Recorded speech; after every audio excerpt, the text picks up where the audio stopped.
यह कहानी राजस्थान के एक छोटे से गांव की साधारण सी लड़की तृष्णा के इर्द गिर्द घूमती है। कहते हैं माली का काम बाग की देखभाल करना होता है, पर अगर उसी माली की नीयत गुलाब पर डोल जाए तो उसे टूटने से कौन बचा पाएगा। अक्सर लोग भूल जाते हैं कि गुलाब में कांटे भी होते हैं, और कुछ कांटे इतने तीखे होते हैं कि छूने वाले के हाथ छलनी कर देते हैं।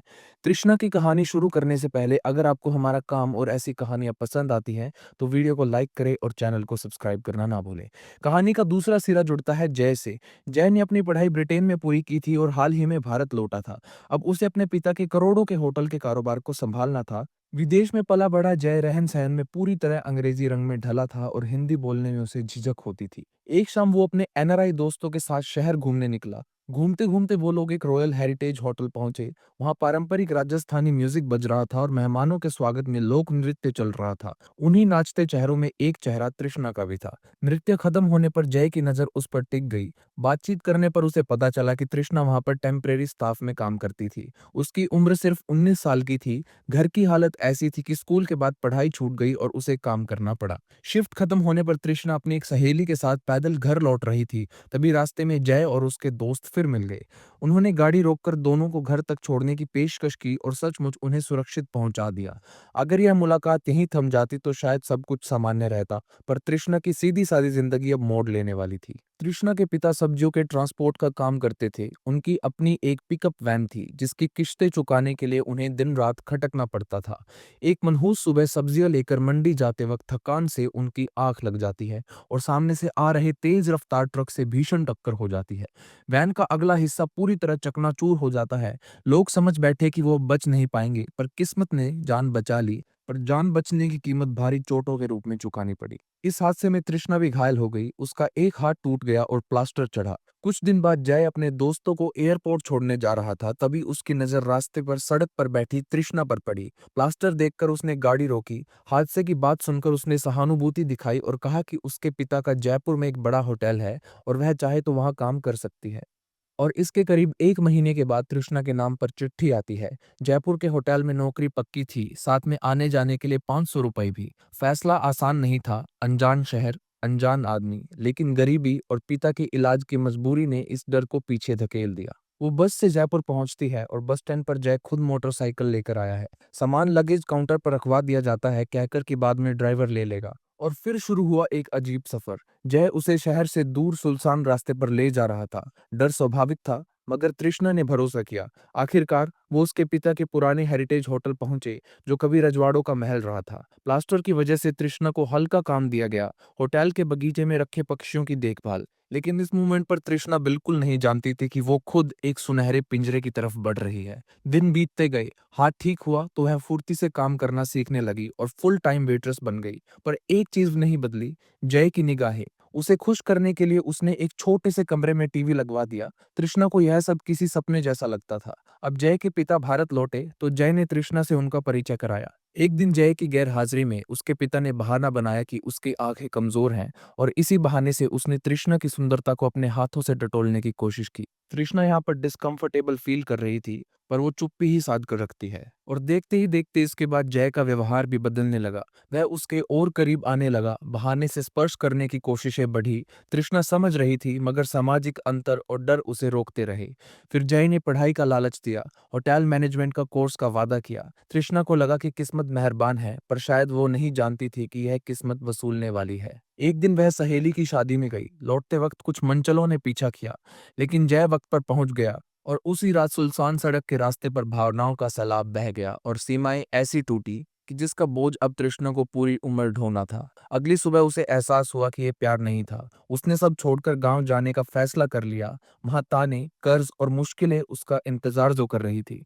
लेकिन कुछ महीने बाद सच सामने आया। वह गर्भवती निकली। बदनामी के डर से उसके पिता ने उसका जबरदस्ती अबॉर्शन करा दिया। तृष्णा को मामा के शहर भेज दिया गया, जहां वो फैक्ट्री में काम करने लगी और जय से पूरी तरह दूर हो गई। लेकिन शायद किस्मत को ये मंजूर नहीं था। जय फिर से सामने आया। उसने माफी मांगी, सपने दिखाए और उससे वादा किया कि वो तृष्णा को मुंबई लेकर जाएगा। और भोली-भाली तृष्णा इस बार भी उस पर भरोसा कर लेती है। मुंबई में ज़िंदगी चमकदार थी, डांस क्लासेस, पार्टियाँ, सेट, सब कुछ सेट। फिर एक दिन लंदन से खबर आई कि जय के पिता बीमार थे। यहाँ जय तृष्णा के साथ वो सब कुछ करता है जो वो करना चाहता था।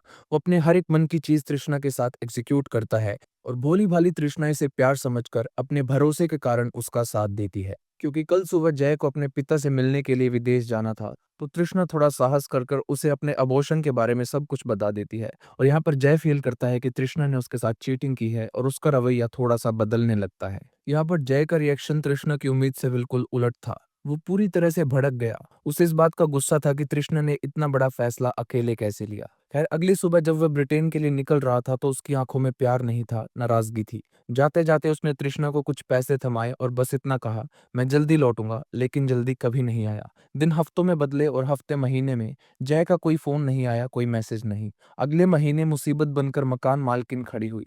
उसने बताया कि घर की लीज खत्म हो गई है और अगले हफ्ते नए किराएदार आ रहे हैं। जय ने उसे बताया तक नहीं था कि लीज खत्म होने वाली है। मजबूरन तृष्णा को वह घर छोड़ना पड़ा। वह अपने डांस ग्रुप की सहेलियों के साथ एक छोटे से फ्लैट में शिफ्ट हो गई। अब तृष्णा के दिमाग में कड़वे ख्याल आने लगे थे। उसे लगने लगा कि जय ने उसका इस्तेमाल किया है। राजस्थान में वह उसे पसंद आ गई तो नौकरी का झांसा देकर रिश्ता बनाया। मुंबई में लिव इन की तरह रखा और जब मन भर गया तो मुसीबत आने पर उसे दूध में पड़ी मक्खी की तरह निकाल फेंका। वो सोचती है कि क्या वो जय के लिए सिर्फ हवस मिटाने का एक जरिया थी? क्या वो प्यार सिर्फ एक नाटक था? तृष्णा अपनी टूटी हुई किस्मत समेट कर जिंदगी में आगे बढ़ने की कोशिश कर ही रही थी कि कुछ महीने बाद जय का फोन आया। जब वो मिले तो जय ने माफी मांगी। उसने सफाई दी कि वह पिता की बीमारी में इतना उलझ गया कि संपर्क नहीं कर सका। जय ने बताया कि पिता की हालत बहुत खराब है और उसे अब जयपुर जाकर पुश्तैनी फैमिली बिजनेस संभालना होगा। उसे हमेशा के लिए मुंबई छोड़ना होगा। फिर जय ने अपना प्रस्ताव रखा। उसने कहा, मेरे लिए तुम्हें वहां परिवार के सामने ले जाना या शादी करना अभी मुमकिन नहीं है, लेकिन मैं तुम्हारे बिना रह भी नहीं सकता। तुम मेरे साथ चलो, मैं तुम्हें अपने होटल में फिर से नौकरी दूंगा। यह प्यार का इजहार कम और सौदा ज्यादा लग रहा था। वह उसे साथ तो रखना चाहता था पर पत्नी बनाकर नहीं, बल्कि दुनिया की नजरों में एक मुलाजिम और बंद कमरे में अपनी प्रेमिका बनाकर।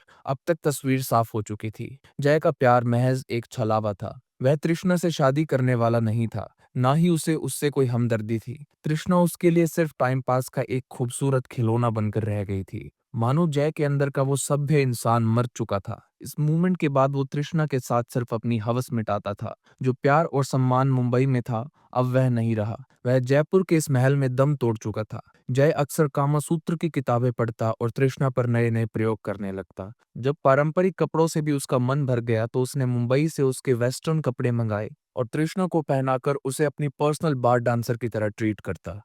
धीरे धीरे वक्त बीता और तृष्णा की रूह कांपने लगी। वो समझ चुकी थी कि अब वो इससे बाहर नहीं निकलने वाली है। उसे पता था कि भागने का कोई फायदा नहीं, क्योंकि पिछली बार जब वो भागी थी तो जय उसे पाताल से भी ढूंढ कर ले आया था, और अगर वो इस बार भी भागती है तो जय फिर से आ जाएगा। एक दिन तृष्णा समझ जाती है कि इस पिंजरे से निकलने का रास्ता आखिरकार क्या है। एक रात अपनी हवस शांत करने के बाद जय बिस्तर पर बेफिक्र लेटा था। तब तृष्णा की आंखों में आंसू नहीं बल्कि एक ठंडी सी आग थी। वह चुपचाप किचन में गई और सब्जियों को काटने वाला एक बड़ा और धारदार छुरा उठाकर ले आई। दबे पांव वह कमरे में लौटी। जय की आंखें बंद थी। तृष्णा ने एक पल के लिए भी नहीं सोचा। वह धीरे से उसके ऊपर चढ़ी और पूरी ताकत से वह चाकू जय के सीने में उतार दिया। जय की आंखें फटी की फटी रह गई, लेकिन तृष्णा वहां से नहीं हटी। वह तब तक वहां जमी रही जब तक जय के शरीर की आखिरी हरकत बंद नहीं हो गई। आज शिकार ने शिकारी का शिकार कर लिया था। कांपते हाथों से तृष्णा अपने सामान पैक करती है और उसी रात वहां से भाग निकलती है। वह सीधे अपने गांव, अपने पिता के घर पहुंची। रास्ते भर उसे लगता रहा कि पुलिस की गाड़ियां सायरन बजाते हुए उसका पीछा करती हुई आती ही होंगी। लेकिन अजीब बात थी, अगला पूरा दिन बीत गया पर कोई पुलिस, कोई पूछताछ करने वाला वहां नहीं आया। यह तूफान से पहले की शांति थी जो उसे अंदर ही अंदर खाए जा रही थी। अगली सुबह तृष्णा ने अपने छोटे भाई बहन को स्कूल छोड़ने का बहाना बनाया और घर से निकल पड़ी। अपने साथ उसने वही चाकू छुपा रखा था जिससे उसने जय की जान ली थी। वह गांव से दूर रेगिस्तान के एक सुनसान रास्ते के टीले पर चढ़ी। वहां बैठकर वह काफी देर तक शून्य में घूरती रही। उसकी आंखों के सामने बार बार जय का वही आखिरी चेहरा आ रहा था। मरते वक्त उसकी आंखों में जो हैरानी और दर्द था, वह गिल्ट अब तृष्णा को जीने लेने नहीं दे रहा था। उसे डर था कि पुलिस आज नहीं तो कल उसे पकड़ ही लेगी और तब उसके परिवार की कितनी बदनामी होगी। आखिर उसने अपना फैसला ले लिया। ना रहेगा बाँस, ना बजेगी बाँसुरी। उसने एक गहरी सांस ली और चाकू को अपने पेट में घोंप लिया। रेत पर लाल रंग फैल गया। जिस माली ने गुलाब को मसलने की कोशिश की वह तो मारा गया, लेकिन उस गुलाब ने खुद को भी कांटों से छलनी कर लिया। तृष्णा की कहानी जो उम्मीद के साथ शुरू हुई थी, आज इस रेत के टीले पर खामोशी के साथ दफन हो गई। दोस्तों, इस स्टोरी का असली विलन आपकी नजरों में कौन है? जय की हवस, तृष्णा की गरीबी या समाज का डर जिसकी वजह से तृष्णा ने अपनी जान दे दी? कमेंट करके बताइए इस मौत का जिम्मेदार कौन है। और इसी तरह की फिल्मों का एक्सप्लेनेशंस का एक्सेस पाने के लिए हमारे चैनल को सब्सक्राइब करना मत भूलिएगा। हम मिलते रहेंगे आपसे, तब तक के लिए जय हिंद।